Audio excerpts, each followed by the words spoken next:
Shah Iran हर दूसरे माह पाकिस्तान का दौरा करते थे और पाकिस्तान की तरक्की को हैरत से देखते थे। फलस्तीन के लिए पहली आलमी आवाज भी हमने उठाई थी। शाम, उर्दन और मिस्र की सिफारतकारी, आजादी और बहाली में भी पाकिस्तान का अहम किरदार था। सऊदी अरब में 1970 तक पाकिस्तान से ज़कात जाती थी और सऊदी शहरी खाना काबा में पाकिस्तानियों के रिज्क में इजाफे के लिए दुआएं किया करते थे। यूएई की तरक्की में भी पाकिस्तान का अहम किरदार था। दुनिया की चौथी बेहतरीन एयरलाइन यानी एमिरेट्स का कोड EK है और इसका K कराची है। ये एयरलाइन कराची से स्टार्ट हुई थी। हमने इन्हें जहाज भी दिया था और अमला भी, लिहाजा ये आज भी अमारात कराची है। माल्टा के बच्चों के सिलेबस में PIA का पूरा एक बाब है। सिंगापुर एयरलाइन और पोर्ट दोनों पाकिस्तानियों ने बनाई। इंडोनेशिया और मलेशिया की अशराफिया के बच्चे पाकिस्तान में पढ़ते थे। मलेशिया का आईन तक पाकिस्तानी वकला ने लिखा था। जनूबी कोरिया की ग्रोथ में महबूबुल हक के 5 साला मंसूबे का अहम किरदार था।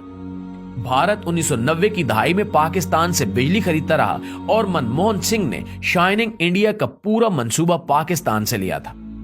दुनिया की 3 बड़ी इंजीनियरिंग फोरम्स ने 1960 की दहाई में कंसोर्शियम बनाकर मंगला डैम की बिड की थी और हार्वर्ड यूनिवर्सिटी की इंजीनियरिंग क्लास के तालिब इल्म जहाज भरकर मुताले और मुशाहिदे के लिए मंगला आते थे और इस मंसूबे को हैरत से देखते थे। मुस्लिम दुनिया के 27 मुल्कों के फौजी अफसर पाकिस्तानी अकेडमियों में ट्रेंड हुए और बाद अज़ां अपने अपने मुल्कों में आर्मी चीफ बने। यूएई की फरमारवा जैद बिन सुल्तान अल नहान 1970 की दहाई तक पाकिस्तान के दौरे पर आते थे तो इनका इस्तकबाल कमिश्नर रावलपिंडी करता था। हमारे वजीर भी एयरपोर्ट नहीं जाते थे और सबसे बढ़कर 1961 में जब अयूब खान अमेरिका के दौरे पर गए तो पूरी अमेरिकी काबीना ने सदर जॉन F कैनेडी समेत एयरपोर्ट पर उनका इस्तकबाल किया और सदर अयूब खान एयरपोर्ट से व्हाइट हाउस खुली गाड़ी में गए और सड़क के दोनों साइडों पर अमेरिकी अवाम फूल लेकर खड़े थे और पाकिस्तान जिंदाबाद और वेलकम वेलकम के नारे लगा रहे थे। नाज़रीन गिरामी, पाकिस्तान ने एक दौर ऐसा भी देखा है जब दुनिया हैरत से इसकी तरफ देखती थी और ये जर्मनी और जापान जैसे मुल्कों को कर्जे और इमदाद देता था। लेकिन फिर इस मुल्क पर एक ऐसा दौर आया जिसमें हम $1 अरब के लिए दुनिया के दरवाजे पर भिखारी बनकर बैठे हैं और दुनिया हमें गरूर और नफरत से देख रही है।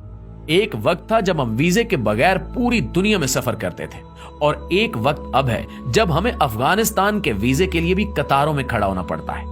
ऐसा क्यों हुआ? क्या कभी हमने सोचने की जहमत की है?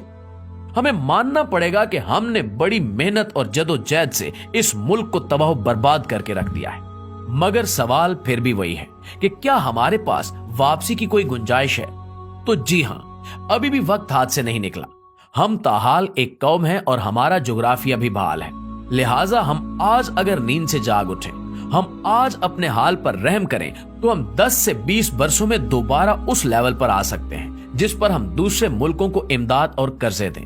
लेकिन इसके लिए हमें चंद बड़े फैसले करना होंगे। कोई भी सियासतदान 2 या हद 3 से ज्यादा मुद्दत तक वजीर आजम ना रह सके और मुल्क को बिजनेस फ्रेंडली बनाया जाए।